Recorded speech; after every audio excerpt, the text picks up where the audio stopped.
Alexandre Dubé. Aussi véridique et authentique que son information. Cube Radio. Vous connaissez mon amour pour le ski. En fin de semaine, les Laurentides et Mont-Tremblant accueillent une compétition internationale. C'est historique ce qui se passe. On n'a pas vu ça depuis 40 ans à Tremblant.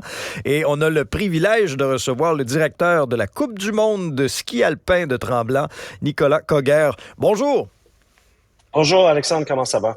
Ça va bien. J'imagine votre fébrilité à quelques heures de l'ouverture de tout ça. Parlez-nous de l'importance de l'événement qui se déroulera à Tremblant.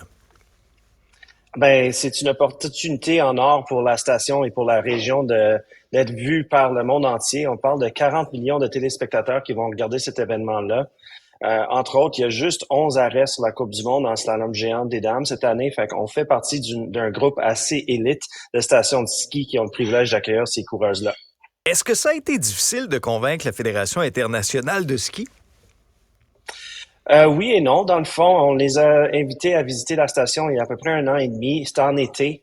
Le plus difficile, je dirais, c'est de trouver le temps dans leur horaire pour leur faire venir voir. Mais en une visite de 36 heures, on était pas mal sur la bonne lignée pour avoir les droits. Si on faisait des travaux qui nous avaient été demandés, notamment d'élargir la piste pour des questions de sécurité des athlètes et certains travaux d'aménagement comme l'installation d'un nouveau système de chronométrage, la fibre optique, ainsi de suite. Mais la station... Oui, pardon. La piste qui a été choisie, c'est la Flying Mile, une piste, si vous êtes peut-être un peu moins familier avec Tremblant, là, qui mène jusqu'au pied des pentes et le village. L'ambiance va être assez incroyable. Décrivez-nous un petit peu l'importance, parce que vient avec des compétitions de haut niveau comme ça, des critères d'homologation. Là. C'est indissociable, il faut respecter les règles. C'est un gros défi?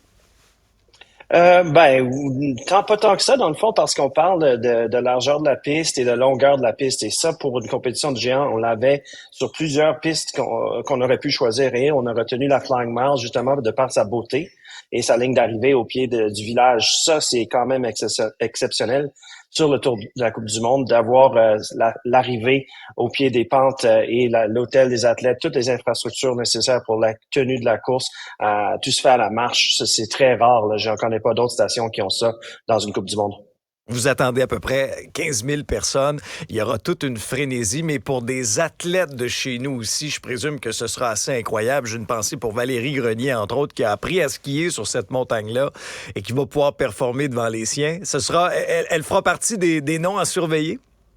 Absolument.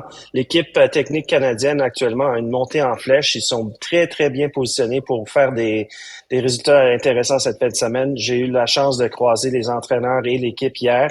Puis la fébrilité, là, on la voit dans ces athlètes-là, puis dans cette équipe-là. Le focus doit être maintenu. Là, maintenant, c'est trop simple que d'être distrait par d'être chez soi et près des siens. Mais là, la concentration et la performance sont clés, puis ils sont vraiment prêts pour le faire. Est-ce que c'est une compétition cette année ou Tremblant sera là, dans le calendrier? Avez-vous de grandes aspirations?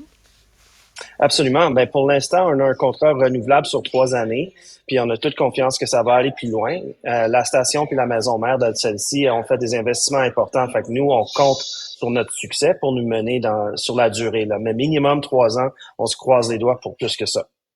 Donc, la première manche, samedi le 2 décembre à 11h et la deuxième manche, dimanche le 3 décembre à 14h15. Nicolas Coguère, vous êtes directeur de la Coupe du monde de ski alpin. Merci beaucoup et je vous souhaite un bon succès. Alexandre, si je pourrais préciser, en fait, il y a 2 manches le samedi, 2 manches le dimanche. Donc, excellent. La première à 11h, ensuite 2h15 et l'horaire se répète le dimanche. Oui, c'est les 2 jours, vous avez bien raison.